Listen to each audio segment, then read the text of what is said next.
En esta oportunidad abordaremos un tema muy interesantísimo, como todos, pero este en especial. Se llama el régimen jurídico de la propiedad en México y sus particularidades. Específicamente, hablaremos del estado de Quintana Roo. ¿Por qué específicamente? Porque es un estado muy joven. Se creó en octubre de 1974 como estado libre y soberano, pero antes Quintana Roo era un territorio federal. Tan es así que era un territorio federal que llegó a ser una colonia penal llamada Cuerpo de Operarios. Es decir, todas las personas que se oponían al régimen porfirista en esa época las enviaban a pasar sus condenas a esta colonia penal de pabellón abierto que era el territorio de Quintana Roo, también conocido como la Siberia mexicana, llamada Cuerpo de Operarios. Por lo tanto, cuando tú vayas a adquirir una propiedad en Quintana Roo, vas a descubrir que existen infinidad de nombres en los lugares, en las localidades, y que, por decir, en algunos casos pertenecían al municipio. Aquí donde estamos, en Playa del Carmen, pertenecían al municipio de Valladolid, Yucatán, Cozumel, etcétera, etcétera. Lo vamos a ir viendo más adelante al tema. Pero bien, amigos y amigas, ¿qué es un régimen jurídico? Vamos a ver qué es un régimen jurídico. Un régimen jurídico es el conjunto de pautas legales a través de las cuales se organiza una actividad. Estas pautas se concretan en normas jurídicas, que son todas aquellas leyes o reglamentos que se fundamentan en el poder del Estado. ¿Pero qué es el Estado? Porque el asesor inmobiliario debe entender bien qué es el Estado. ¿Cuáles son los elementos que componen el Estado? Son tres: territorio, población y gobierno. Esos tres elementos conforman el Estado mexicano. Y bien, ¿y qué hacen estas pautas? Bueno, se basan en un determinado procedimiento. La finalidad general de la norma jurídica es regular algún aspecto de la vida del ser humano, al menos aquí en Quintana Roo, ya sea en el sector inmobiliario, en el sector mercantil, en materia civil, qué sé yo, de todo tiene que estar normado. Pero bien, vamos a ver. En otras palabras, cada ámbito de la sociedad se encuentra ordenado en un tipo de régimen jurídico.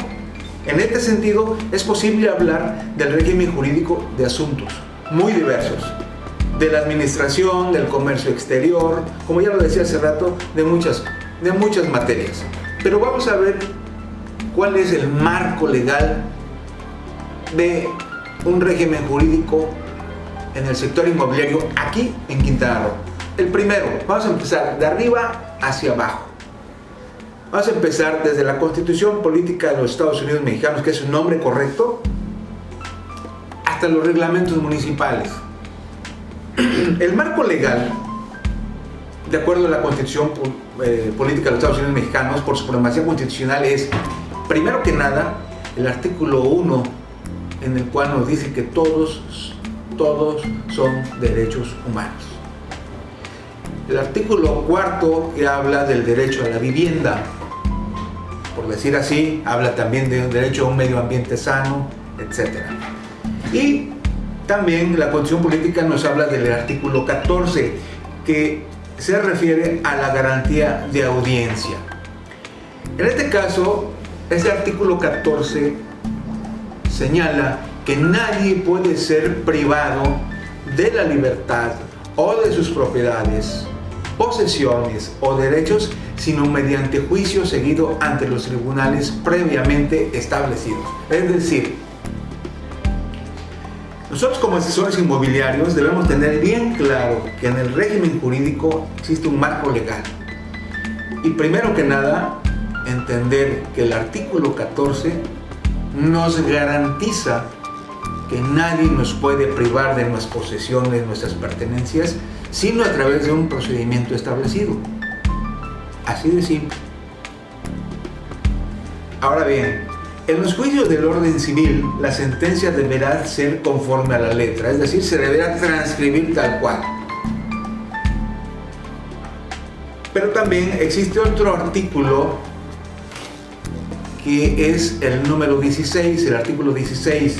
Dice: nadie puede ser molestado en su persona, domicilio, papeles o posesiones, sino en virtud del mandamiento escrito de la autoridad correspondiente, que funde y motive la causa legal. ¿Por qué lo digo esto? Porque muchas veces el asesor inmobiliario, cuando le dan algún bien inmueble para correrlo, se encuentra con citatorios de despachos particulares que te amenazan, te dicen muchas cosas, y si tú no estás versado en este régimen jurídico de la propiedad en México, pues no puedes hacer una operación porque dices: no, este tiene problemas, cuidado. Si tú te conoces bien el artículo 14 y el 16, sabes que el acto de molestia solamente lo va a ejecutar la autoridad administrativa o la autoridad judicial, no un particular. Sin embargo, no podemos soslayar, es decir, pasar desapercibido ese citatorio que esos despachos de cobranza lo hacen. Debemos de atenderlos y de ahí debemos de buscar un ganar-ganar, pero ese es otro tema. Por lo tanto, que nos quede bien claro, el artículo 14 y el 16 nos permite aún así conocer cuál es el estatus legal del bien inmueble que vamos a correr, o vamos a arrendar, o vamos a vender, qué sé yo, pero eso lo debes de tener bien claro. Ahora bien, vamos a ver otro artículo también no menos importante, es uno de los más importantes en el sector inmobiliario. Es el artículo número 27. El artículo 27 de la Constitución Política de los Estados Unidos Mexicanos señala que las propiedades de las tierras y aguas comprendidas dentro de los límites del territorio nacional corresponden originariamente a la nación, la cual ha tenido y tiene el derecho de transmitir el dominio de ellas a los particulares, constituyendo la propiedad privada, es decir, entonces la propiedad pública, la propiedad privada y la propiedad social. Por lo tanto, no debemos pasar desapercibido cuando alguno de nuestros usuarios o clientes, como les llamamos, nos dicen: este terreno está abandonado, yo me metí aquí, lo tengo en posesión y lo voy a vender. No, tú no puedes vender. Nunca los terrenos, por ejemplo, los terrenos nacionales han estado abandonados, porque la propiedad originaria le corresponde a la nación. Siempre han tenido un propietario, que es la nación, así lo establece claramente el artículo 27 constitucional. Bien, continuamos. ¿Alguna pregunta por aquí? ¿Preguntas por acá? O tú, si tienes alguna duda hasta este momento, te sugiero dos cosas. Ve anotando tus dudas, ve anotando también lo que tú sabes y compártelo. Nosotros estamos abiertos a practicar el método constructivista. Nosotros compartimos experiencias y tú también compartes tus ideas, tus experiencias, y juntos construimos una mejor profesión. Continuamos. Te quiero decir que aquí en Quintana Roo existe una constitución política de este estado. Esta constitución política, que nace cuando se crea el estado de Quintana Roo el 8 de octubre de 1974, establece en su artículo 33 que el estado de Quintana Roo reconoce a la propiedad una función social de la jerarquía más elevada. Es decir, los preceptos que disponen su regulación conforme a las asignaciones de su ámbito local buscan el aprovechamiento racional de los elementos naturales susceptibles de apropiación para propugnar la distribución equitativa de la riqueza pública, y preservar su conservación. Tan es así que este artículo nos da garantía a todos los quintanarroenses que el mismo Estado como tal otorgará asesoría legal a los campesinos a fin de impulsar el desarrollo rural integral con el propósito de generar empleos y el fomento de la agricultura, la ganadería y la explotación racional forestal. Ojo, mucho cuidado. Cuando hay un incendio en un terreno y te lo están vendiendo, debes de tener presente este artículo 33 de la Constitución en relación con artículos de la ley forestal federal, porque muchas veces cuando tú adquieres terrenos que fueron literalmente quemados a propósito y te dicen ya no tienes que limpiar, ojo, a veces la misma ley dice que tienen que pasar 20 largos años para reforestarse, por lo tanto no puedes hacer nada. Entonces sí es necesario que conozcas el artículo 33 tal cual. Te invito a que en tu casa le des una lectura y lo relaciones con la ley federal forestal. Que tomes tus leyes federales.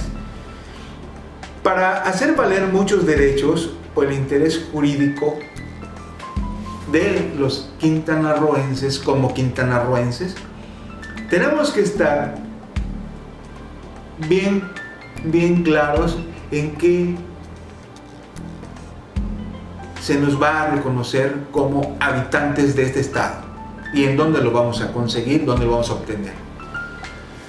Lo vamos a conseguir y a obtener tal como lo establece el artículo 35 de la Constitución Política de Quintana Roo, que dice lo siguiente: son habitantes del estado todas las personas que se encuentren radicadas dentro de su circunscripción territorial.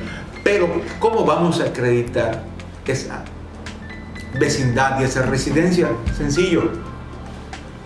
Tienes que acudir a la Secretaría General del Ayuntamiento y al lado de esa Secretaría General se encuentra una dirección de gobierno.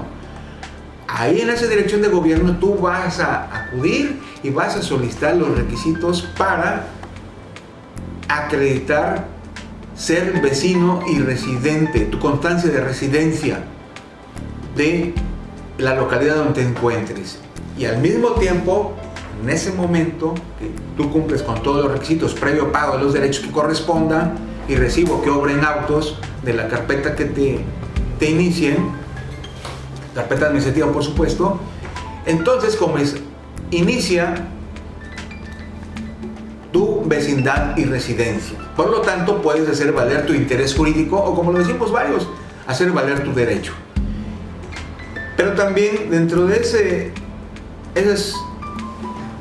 interés jurídico también nos encontramos sujetos a obligaciones de los habitantes del estado. ¿Cuáles serían? Primero, cumplir con los preceptos de esta Constitución, leyes, reglamentos y disposiciones que de ella emanen. Ahora bien, dice el artículo 37, ¿a quiénes se les considera quintanarroenses? Se les considera quintanarroenses a los nacidos en el estado de Quintana Roo, a los que son hijos de padres o madres quintanarroenses, a los mexicanos que tengan domicilio establecido y una residencia efectiva de 2 años por lo menos aquí en el estado de Quintana Roo. ¿Y cómo lo vas a acreditar? Con lo que te acabo de decir, con la constancia de residencia, de ser vecino y residente aquí, expedida por el gobierno municipal del municipio en donde te encuentres. ¿Para qué sirve esto? Pues para hacer valer tu interés jurídico como tal. Ahora bien,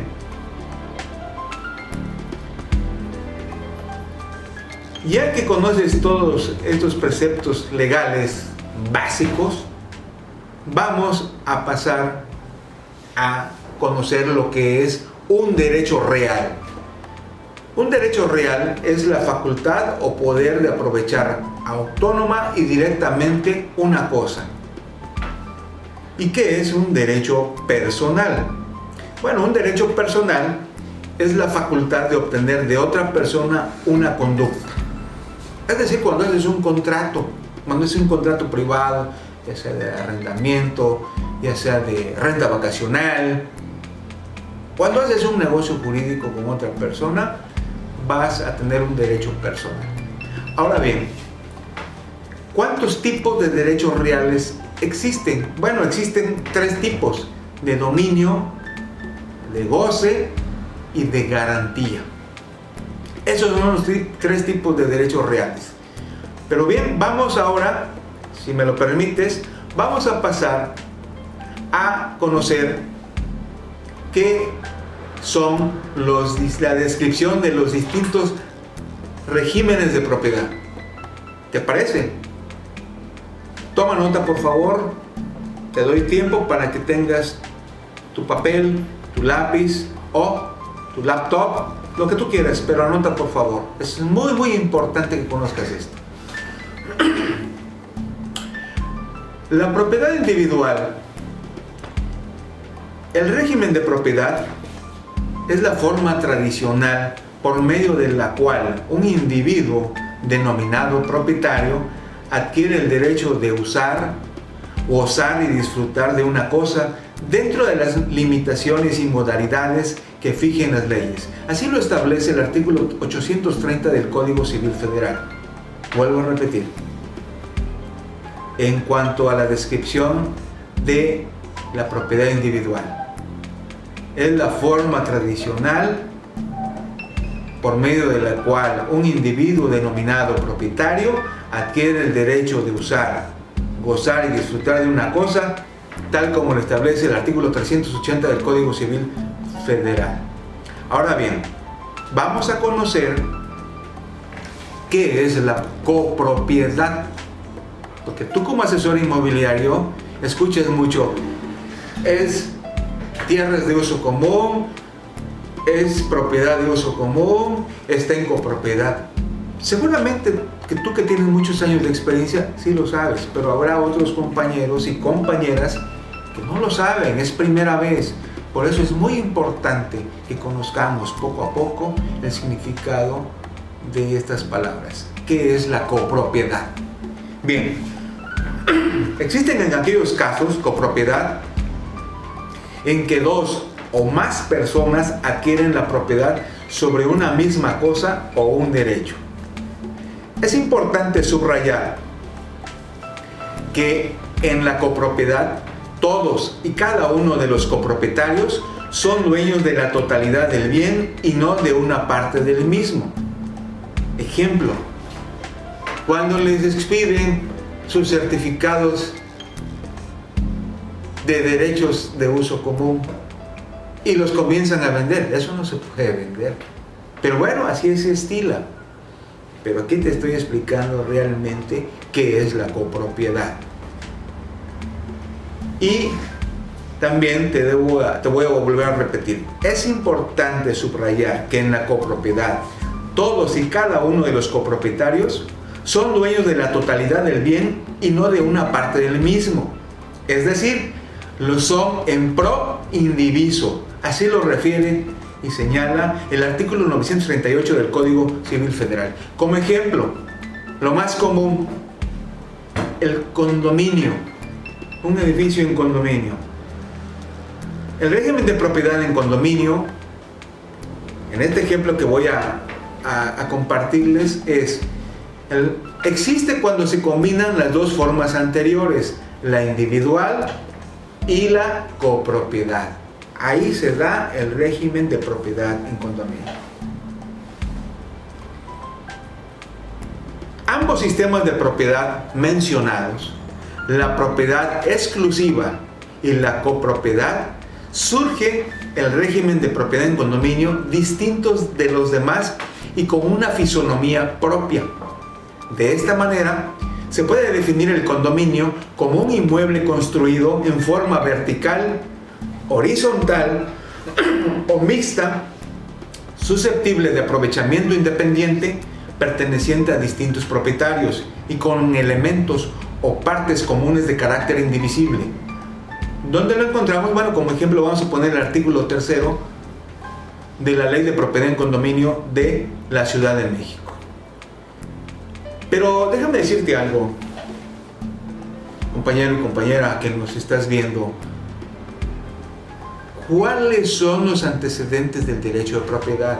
Recordemos que el asesor inmobiliario debe ser una persona con una cultura muy amplia en cuestiones del sector inmobiliario y debe tener un bagaje cultural muy, muy rico. Si no, no va a entender esto. Aquí te vamos a ir parte para que lo vayas anotando.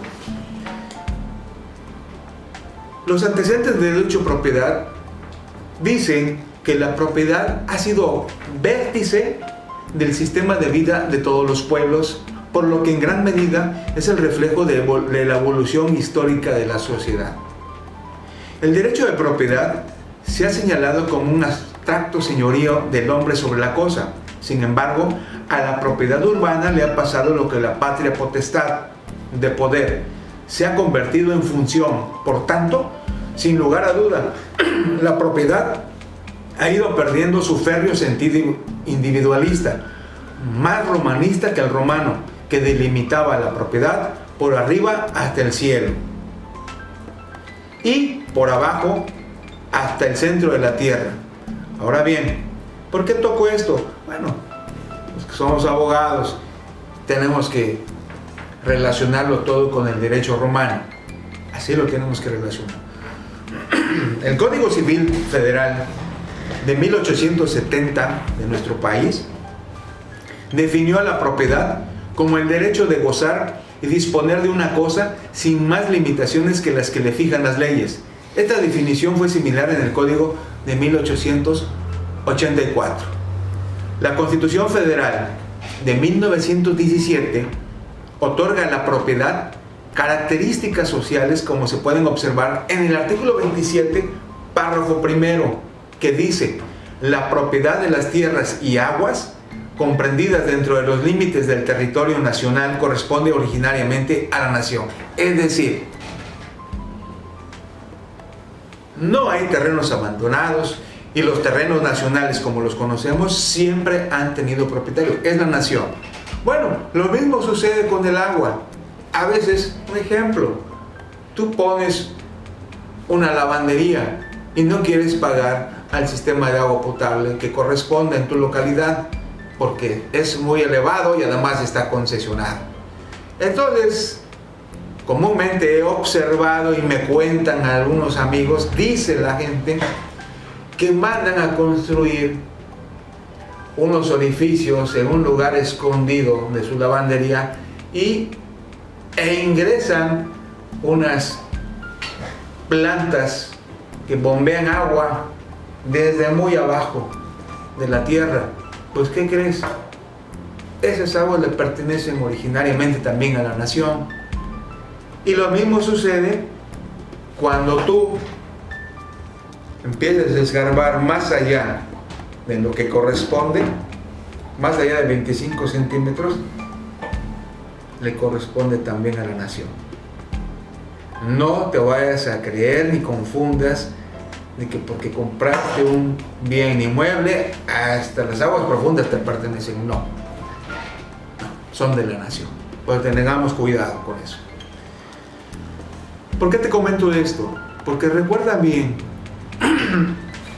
que en nuestro primer módulo hablamos que el asesor inmobiliario tiene 4 funciones, tiene 4 ejes rectores: promoción, intermediación, administración y la más delicada, no lo olvides, consultoría especializada.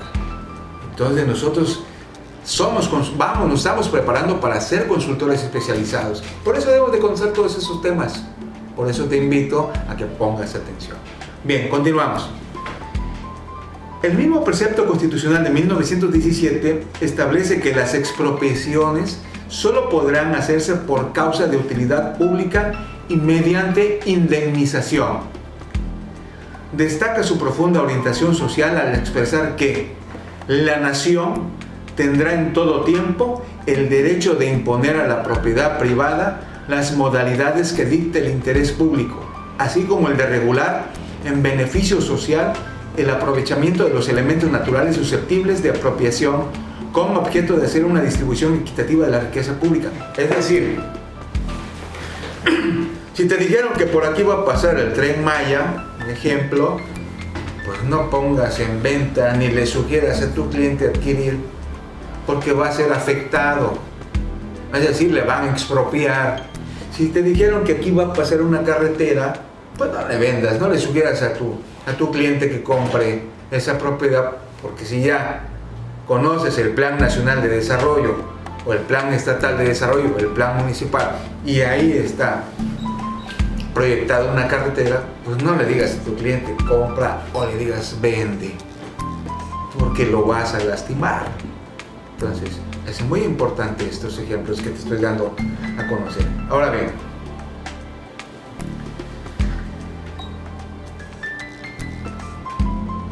¿qué debemos de hacer? Debemos de cuidar la conservación, lograr el desarrollo equilibrado del país y el mejoramiento de las condiciones de vida de la población rural y urbana.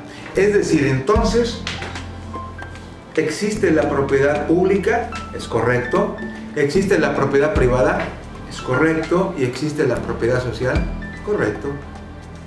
Pero ¿qué es cada una? Te lo voy a explicar. ¿Qué entiendes por propiedad pública? Bueno, pues todo lo que son bienes públicos. Ejemplo, la zona federal marítimo terrestre, por eso debes de pagar un derecho. Los parques públicos, los campos de fútbol que administra el municipio, eso es propiedad pública. Bueno, pero luego me dicen, ¿y por qué concesionar un área pública? No se pueden concesionar, pero eso es otro tema. Eso le corresponde a los políticos. Ahora bien, ¿qué es la propiedad privada? Bueno, pues es todo lo que es susceptible de enajenación entre particulares. Es decir, lo que yo le puedo vender a Adán, lo que le puedo vender a Roberto, lo que le puedo vender a Juan. Eso es. ¿Y qué es la propiedad social? Bueno, así claramente, rápidamente lo voy a decir. Lo que son los ejidos.